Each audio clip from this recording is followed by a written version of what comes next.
Everywhere I go, everywhere I travel, I see people. The whole planet is full of them. Some walk alone, some with a companion, and others go about in groups. Human beings is the name they go by, and they sure love to live huddled together in big, sprawling cities. They all seem very busy doing this and that, and getting on with their lives. Yep, people of the world tend to look very productive and in charge. If I went and talked to any of them, if I went and interviewed people and asked each of them whether they think they're in charge of their own destinies, I wonder what kind of answers I'd get. Most of them would confidently say, sure, I'm in charge of my own life path.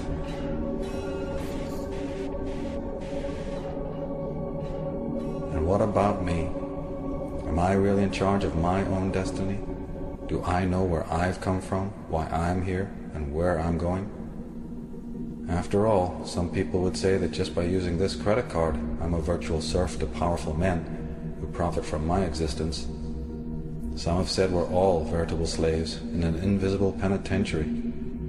If that's the case, then none of us are in charge of our lives. We only think we are, and that's kind of frightening. Maybe that invisible prison does exist.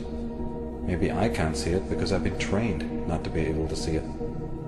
Can that situation never change?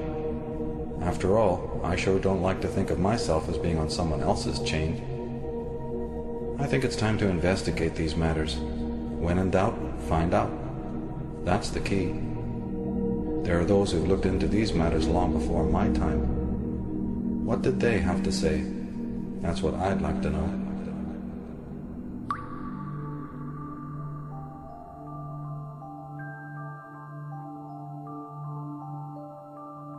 So it says here, there's an interesting caption that says, "Here stands the new man.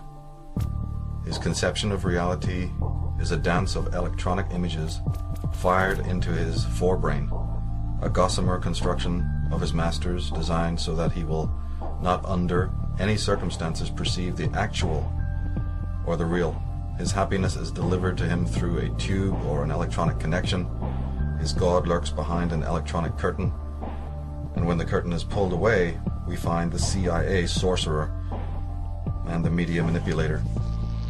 Jim Keith, Mind Control, Mass Control, just one of the fine books on, the manipulation of consciousness that he did before he sadly basically was killed. He was one of the people, I think, one of few who understood that the real war is a war on consciousness. It's very important to always remember that it may have so many other permutations. Now we're seeing it's mass killings in America or what have you. But and then all heads turn. As soon as that comes on the little media framed image, then people are shocked. And they turn to that as if it's some sort of freak phenomena or something like that. It's actually, the sad case is it's not freak. And anyone who's really studied mind control understands that mind control is ubiquitous. It's almost the question of who is not mind controlled, as opposed to who is mind controlled. It's just a difference in degree. The whole question of what is consciousness and how it can be manipulated is one of the most crucial questions of our time. In my work, it really goes along with the whole question of the origins of evil. I mean, it's origins of evil / war on consciousness, and the whole manipulation of man's thinking, his behavior, his biology. And this question has distinguished some of the greatest scholars in the world, people like Wilhelm Reich. But in a more modern context, even people like Alex Constantine, Jim Keith, Jim Mars to a certain extent has gone into this. Well, in ancient times they used the sword and they used the gun and they used other methods like religion for pushing the populace around and getting people to do what was wanted. But in recent times, in the 20th century, there are new technologies that provide the expertise to control people totally without their knowledge. Means of electronic entrainment, brain control implants, methods of advertising that manipulate us against our will. And this isn't science fiction. This is something that's very documented. The Manchurian Candidate, of course, was about the creation of a mind-controlled assassin who, as I recollect, it's been years since I've seen the film, was going to be activated to kill the president.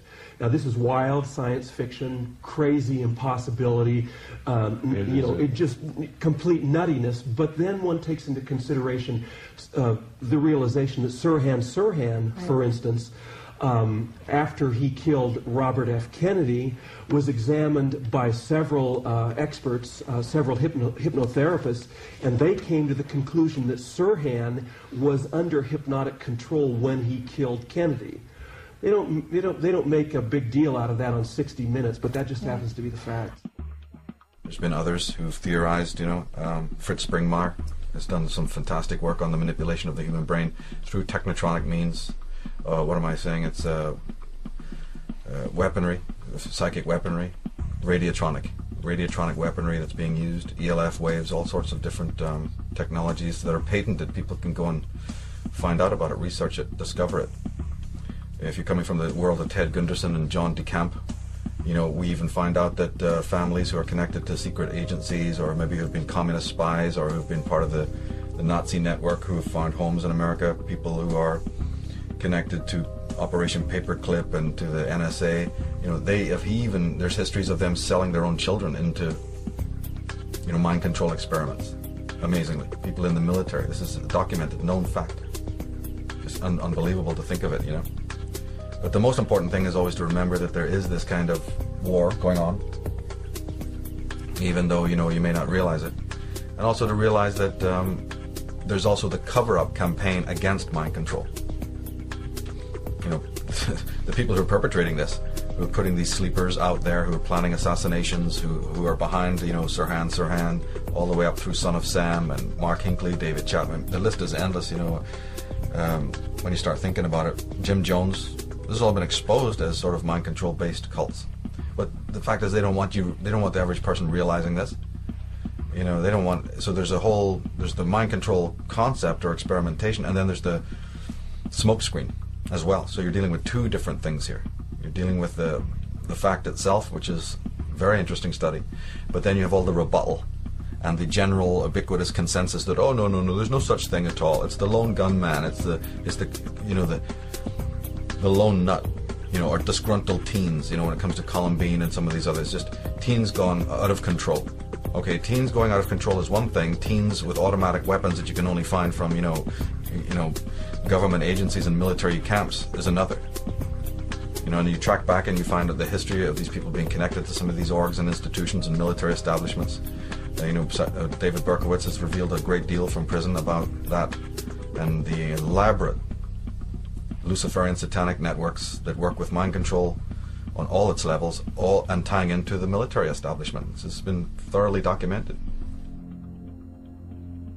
In 1993, announced that the entire spree was engineered by a satanic cult, and others had participated in the plot.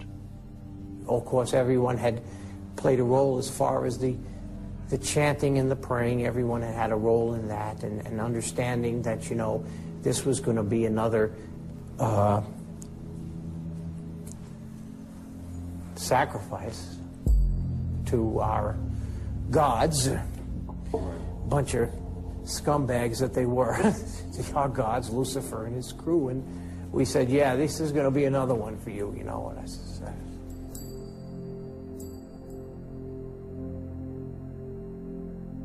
I certainly recommend Maury Terry's Ultimate Evil, in which Berkowitz reveals the whole level of operations, government black ops, and mind control behind the Son of Sam, behind the Son of Sam killings.